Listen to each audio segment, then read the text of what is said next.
5 years from now, most people watching this video will be in the exact same financial position they're in today. Same debt, same anxiety at checkout, same wondering where the paycheck went. And it won't be because they didn't work hard enough. It'll be because of one thing nobody ever showed them.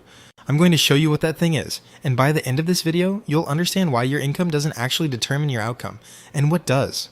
Picture two people, same city, similar jobs, similar pay.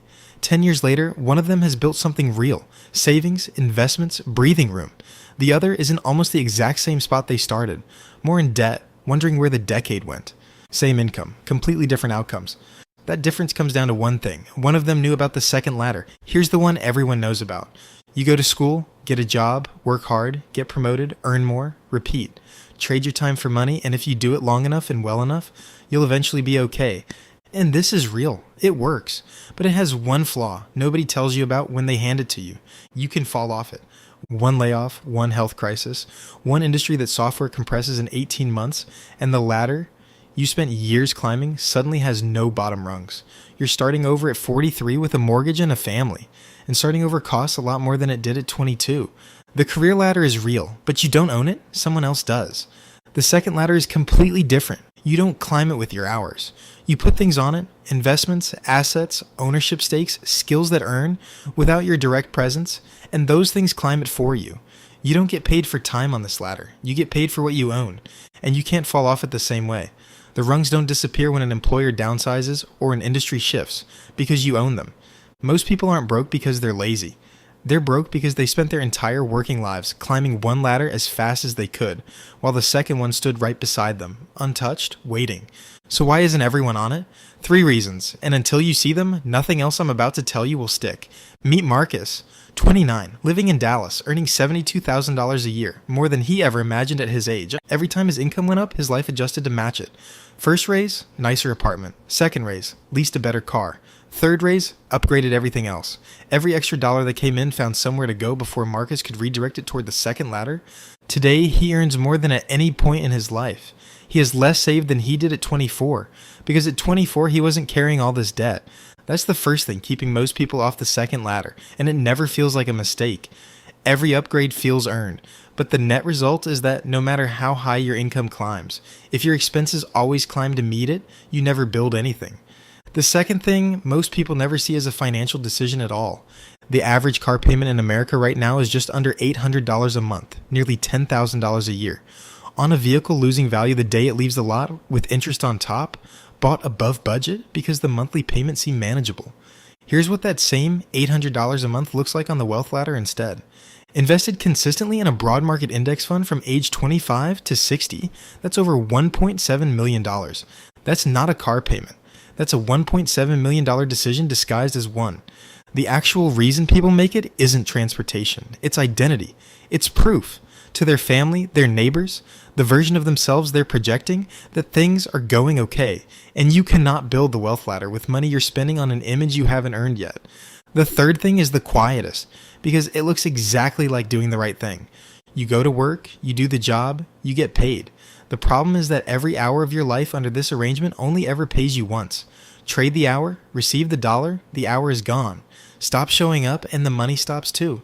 The wealth ladder is made of things that don't need your presence every single time. An index fund doesn't clock out when you do. An ownership stake doesn't stop working when you stop working.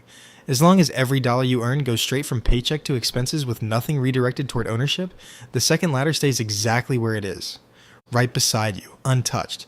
Now, if you understand those 3 things, you might be thinking, okay, so why don't more people just change? That's the right question, and the answer is the one most financial content is too polite to say out loud. Most people who are stuck financially are spending a meaningful portion of their limited income on one thing, above everything else, managing how they appear to the people around them. The car we just talked about, clothes that signal something, the restaurant on a Tuesday they can't really afford because sitting it out feels like an admission, the vacation put on a card because the photos matter, the phone upgrade that creates the right impression. This isn't stupidity, it's one of the most human impulses there is, the need to signal that things are okay, that you haven't fallen behind. But in the context of your finances, this instinct is the most expensive thing you do.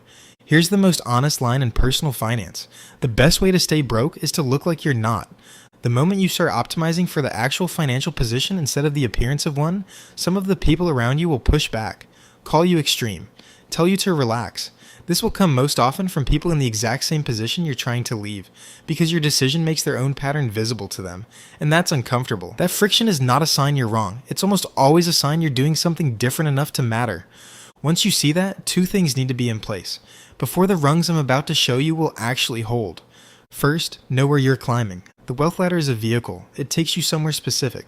Without a destination, you're just climbing for the sake of it, and nobody sustains that for long, no matter how motivated they feel right now. You don't need a complicated plan. You need one number and one timeline. 3 months of expenses saved by the end of this year, $50,000 invested before you turn 35, 0 credit card debt in 18 months. The specific number matters less than the fact that you chose one deliberately with a date. Because the moment you have a destination, every rung stops feeling like a sacrifice and starts feeling like distance covered. Before the first rung though, one more thing needs to be in place. Without it, one bad month dismantles everything you build above it. 3 months of your essential living expenses in a separate account you don't touch, not for growth, for protection. The wealth ladder has to be anchored to something. This is the ground it stands on. Without it, one unexpected expense forces you into high interest debt. And debt pulls the bottom rungs out from under everything above it. Every rung you've built becomes a rung you're climbing just to stay even. Build the floor first, then build the ladder. Before rent, before groceries, before subscriptions. The moment your paycheck lands, 10% moves automatically into a separate account your debit card cannot touch. 10% of $800 is $80. 10% of $3,000 is $300. The amount matters less than the automation, because automatic savings removes the decision entirely. You cannot spend money that's already gone before you see it. I can already hear it. I can't afford to save $80 a month. You have streaming subscriptions. You bought coffee this week. You've eaten out at least once. The same brain that found money for all of that will find a way to make $80 work. Once $80 is already gone before it gets the chance to compete with anything else. The reason most people don't save isn't that they can't. It's that saving is optional and spending is frictionless. Make saving automatic and you remove the problem entirely. Now, the fastest way to put more on the wealth ladder is to increase what comes in at the source. You need one skill more valuable than what you're currently trading your time for. Just one, not 5. You don't need a degree. You need roughly 20 focused hours to understand it and 100 hours of practice for someone who will pay for it. Sales and negotiation, data analysis, video production, software adjacent writing. All learnable for free. Here's what actually separates people who raise their income from people who just plan to. Most people confuse low volume with bad luck. They send 10 applications, 10 pitches, 10 requests, get nothing back, and decide the market doesn't want what they have. Usually the conclusion is wrong. The volume was just too low. Run 100 serious attempts, tailored, direct, followed up on. The math at that scale stops caring about luck. You're no longer hoping for a yes. You're running an equation that has to produce one. Rejection isn't a sign it isn't working. It's the price of admission. One yes at the right level changes the number you have to work with on every rung above this one. The 10% you've been paying yourself, what does it actually do? If it sits in a savings account, you're losing the inflation battle in slow motion. Your dollar amount stays the same. Your purchasing power shrinks every year. Here's what most people don't know. The bank is taking your money, investing it at scale, and giving you back a fraction of what it earns. You are the silent partner who doesn't know they're a partner. The answer, and this is not financial advice, just what the math consistently shows, is broad market index funds. You're not picking stocks, you're buying a small piece of the entire market. When the economy grows, your investment grows. You contribute on a schedule and you leave it alone. In the US, Roth IRA first, then your 401k if your employer matches anything, then a brokerage account. The instrument matters less than the habit. Contribute consistently, don't touch it, time does the rest. This is exactly how the gap between the two people at the start of this video opens up and never closes. One built rungs, the other didn't. 10 years later, the math made the decision visible. This isn't about becoming rich in the way that gets sold to you, it's about options. The ability to leave a job that's making you miserable without panic setting in that same week. To absorb an unexpected expense without it starting a spiral. To say no to a situation that isn't right for you because you have enough runway too. That's what the wealth ladder actually buys, not abundance. Options. You don't need to climb it forever, just far enough that you have a choice. Here's your first step. Today, not someday. Open a separate savings account, name it something specific, then set up one automatic transfer. Your 10% starting on your next payday. Not after more research, not when the timing feels right. Today. That transfer is the first rung. Everything else builds from there.